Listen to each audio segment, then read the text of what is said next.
Hello and welcome to the next part in my review series. Today we're going to talk about the Elysian cards.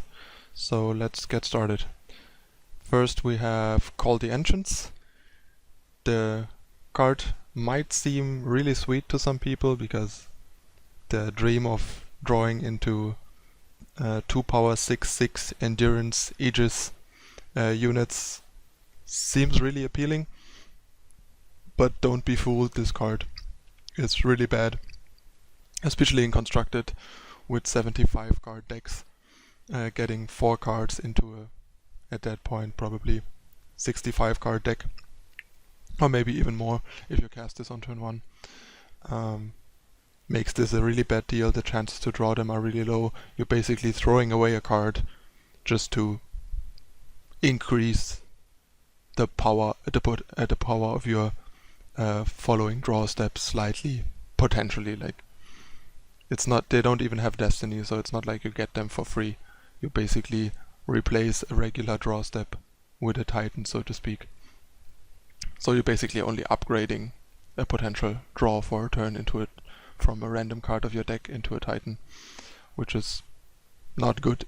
In limited, this might seem a bit better just because the deck is smaller, but even with a smaller deck you're still throwing away a card to kind of upgrade up to 4 of your draw steps, and you can't even control when you get the upgrade of your draws. Also, at least in limited, the Titans would have a higher impact than they would have in constructed, but yeah, just not a good card. Don't be tricked by this and play this in any deck. It's just a terrible card. Next we have Accelerated Evolution. Probably not quite a constructed card, just because it's a bit expensive and a bit, unfocused. Constructed decks normally are not that interested in random effects like that, especially not in Elysian. But in limited, this is pretty much a bomb. Giving up to 2 of your units flying and a stat boost for the investment of 1 card is a pretty good deal. This is basically a better daggers, better ornamented daggers. You pay twice the mana and have to be Elysian, but in addition you get the choice of flying or endurance.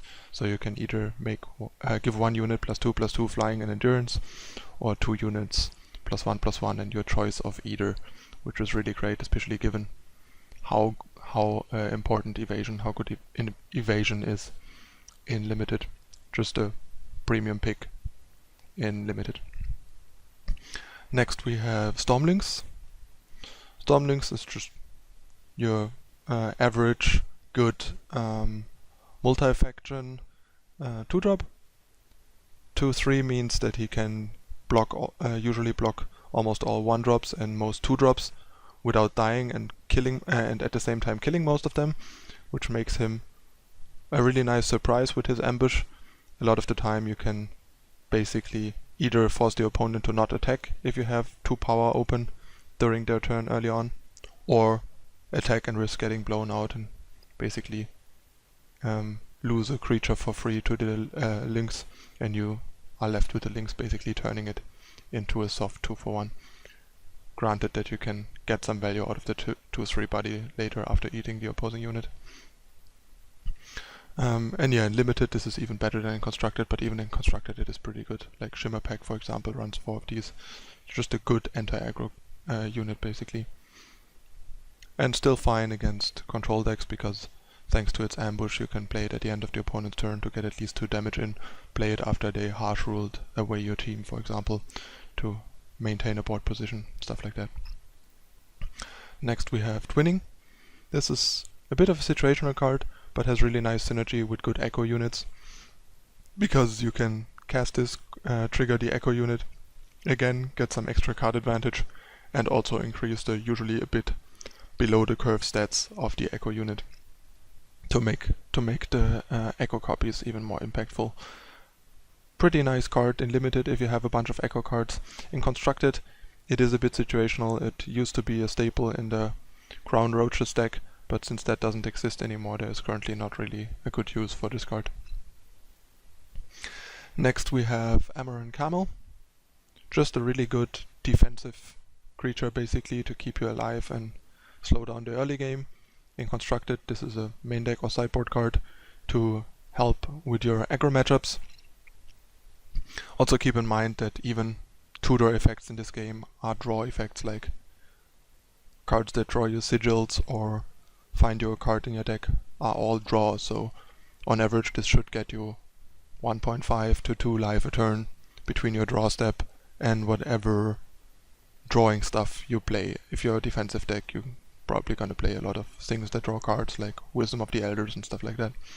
So this can get you a lot of life, and 0-3 stats means that it can block most 1 and 2 drops to hold them off and make it even harder for the opponent to mount an offense while your life ticks up and up. So yeah, and in Limited, this is probably a bit worse because your deck needs to make up for the defensive low impact of the card by having enough like high impact cards to actually win the game later on, which is a bit harder to build such a like focused control deck in Limited. But if your deck is a very good defensive deck that just needs ways to survive, this is your guy. Next we have Crown of Possibilities. This used to be a staple, but since the echo copies don't trigger it the second time anymore, and it doesn't, as far as I know, give the second copy of an echo unit an additional ability anymore, makes this a lot worse, and the Ground Roaches deck that was built around this does not work anymore really, and the card therefore sees no more play. In Limited, I'm not 100% sure how playable it is.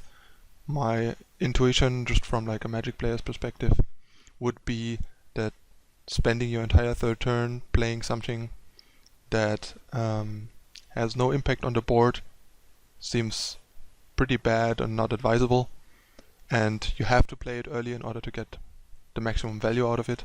And also there is a bunch of battle skills that are not that impactful, making the impact of the card even more random and slower. Takes a while till you get enough good battle skills on meaningful units to take full advantage of it, so I would probably not want to play it unless I have to in Limited, but correct me in the comments if you think I'm wrong and why. Next we have False Prince. First of all, 3 power 5/5 is a really good deal, especially if you throw Overwhelm in the mix, makes it impossible to jump block this guy with small units. But he has a pretty big drawback. He's basically a 5/1 if it comes to limited removal like Torch, since Torch just kills him, turning him into a 1/1 frog and then burn it, and your opponent can even use his combat tricks and stuff to make it a 1/1 and effectively remove it that way, since the 1/1 has barely any impact. So yeah, be careful with this guy, don't depend too much on him, and the more early drop units you have that you can play before him to draw out opponents' effects like Vara's Favor and Torch and stuff, the better this becomes. There's like nice synergy in Constructed with the I think Friendly Wisp, the 2 power 1/1 that draws 2 cards if you play a 5 attack or bigger unit. For example, there's some Elysian midrange variants that try to go that route, for example. And yeah, in Limited, a 3 power 5/5 is still pretty good, even though it can blow back on you a bit, but the opponent still has to at least like trade 1 for 1 with it, which is fine. Just make sure you don't get blown out in the wrong moment relying too much on him. Basically, hope for the best, plan for the worst is the motto with this guy. Next we have X Hatchling. In Limited, I would say this is a premium common. Getting 3 power 2/1 flyers is a really great deal. Flyers are very good and important in Limited, always have been. And even in Constructed, this can be situationally decent if you're looking for evasion and some card advantage. Like I'm currently testing one in Shimmer Pack as an additional way to have flyers block flyers and get multiple units in play for 1 card. Okay, so next we have Champion of Wisdom. This is one of the better champions again. Basically, being a 6/6 or a 3/3 flying for 4 a lot of the time is already a pretty solid deal. And the fact that it quickly turns into a 6/6 flyer after a few turns, once you enable both influence affinity, makes this a really great card. 4 power 6/6 flyers are incredible in limited and even in constructed. So yeah, if you're in Elysian, this is definitely one of the cards that you want to be playing if you're in the Elysian colors and plan on playing units, like in Elysian midrange. Next we have Crystalline Trellis. I'm a bit torn about this card. Like, once again, 4 power for a card that has no effect, especially no effect on the board, is a lot. Skipping your 4th turn like that is not advisable, so this makes this basically a late game play when you already have like the board stabilized and looking for something to pull ahead. But to be fair, in that regard, while it is slow, it's also very powerful to pull ahead. Like, if you have the board stabilized and have a bunch of low impact small units lying around, you can start pumping them up and draw cards. So in a stall, this can easily win you the game and get out of hand quickly, but it is very slow and clunky. Basically, to play it and to activate it costs 6, and you also have to exhaust a potential blocker. So be sure that your deck is properly set up to do all of these things without risking to lose. But if that doesn't make you lose, it probably will make you win, because the effect is pretty broken, and if you activated it a couple turns, then you should have basically enough advantage to win the game from a more or less even stall before. Next we have Nesting Abyssor. 4 power 3/3 flyer is already a pretty good deal, especially in limited. And in addition, we get a summon trigger that we can use if we want to. Really nice synergy with echo cards. You can put them back, make them cheaper, get another echo trigger. Same with fate cards.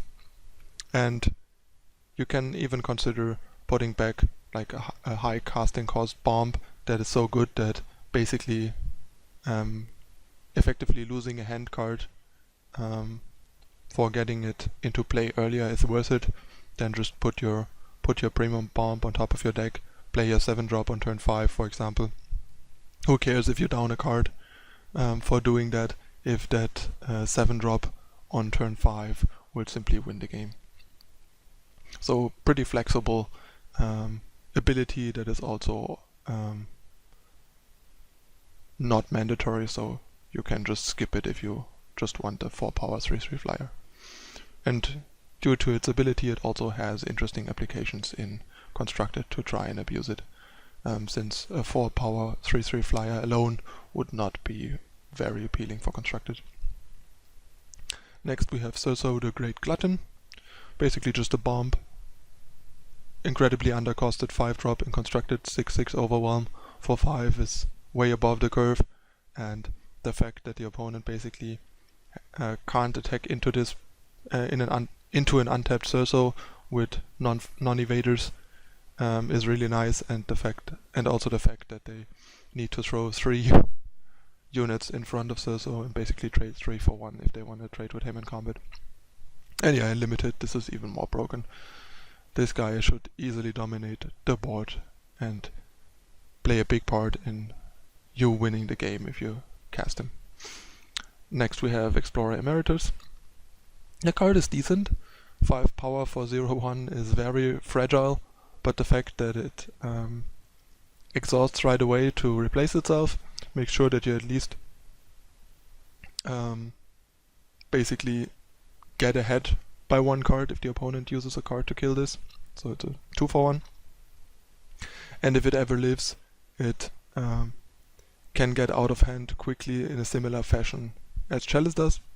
While you don't get the pump to your units, you also only invest 5 power once and then draw 2 cards every turn without having to have units that have 2 or less attack, spend 2 power and exhaust the unit in order to get card advantage.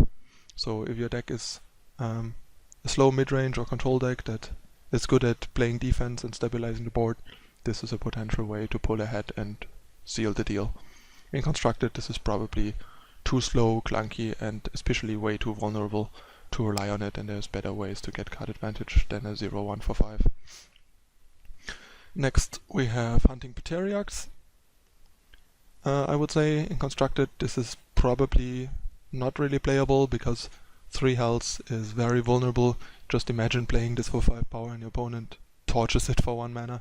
The tempo swing is just hard to suffer and might just be too much to overcome and lose the game because of the tempo blowout that things like that generate. It's just, yeah, too vulnerable for the cost of 5 power, and also not too exciting if it doesn't die. But in Limited this is really great. 5 power, a flyer for 5 is really great stats, and the fact that it has ambush, so you can eat a small flyer from the opponent as a surprise, or put it into play at the end of turn to get at least 1 attack against non-fast spell removal and stuff like that, is really nice. So yeah, a great pick in Limited. The next card is Fortunate Stranger. Once again, strangers are dead in Constructed, and yeah, also a 6 power 3/3 that I think replaces itself. I think it triggers for itself.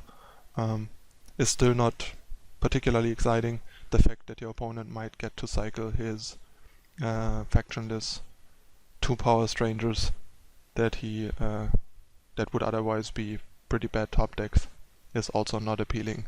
And yeah, even in like a stranger deck, this seems kind of slow and doesn't add that much to your deck. I rather have strangers with battle skills that just make my entire team more threatening, rather than this dirtly guy that might also like get my opponent extra cards. Just a pretty bad card in general, in my opinion. Next we have the legendary, the 7 power legendary. In Elysian it's Curiox. Once again the typical restrictive influence cost. He's a 6/6 flying endurance, which is decent in Constructed. Without any protection this guy is not gonna be good enough in my opinion, but in Limited a 7 power 6/6 flying endurance unit is really good. It's just a bomb in Limited. But its fate ability is basically kind of ignorable, especially in Constructed. Getting 1 card in your 75 card deck, the chance of ever drawing this before the game ends is way too low to count on it. In Limited it's a bit better because your deck is smaller, but it's still gonna be 1 card, so you definitely play it for the 7 power 6/6 flying endurance and not for the fate. The fate is just like a random bonus that every once in a while, every I don't know how many games, might come up and be broken and win you the game that way. But yeah, you basically should evaluate him as if he didn't have the fate text, because it's just not reliable and therefore shouldn't be like factored in. It's just coming up way too rarely. And the last card is the staple we all know and hate, Shimmer Pack. 7 power, less restrictive influence, only a 4/4, but the summon trigger is where it's at. This transforms all your smaller units, all your worse units, into 4/4 Shimmer Packs. And one thing to remember if you didn't know already, you can also use this to downgrade opponent's units. Like if your opponent has units that are better than a 4/4 with no ability, feel free to turn them into a 4/4 Shimmer Pack. This also works on opposing units, which makes it even better. So yeah, this card is just a great build around card in Constructed and a bomb in Limited. No doubt about it. Alright, that concludes my review of the Elysian cards for today. As usual, if you enjoyed this, if you found this helpful, interesting and or enjoyable, please like and subscribe to help my channel grow. Thanks for watching. See you next time with the next faction combination. Until then, bye.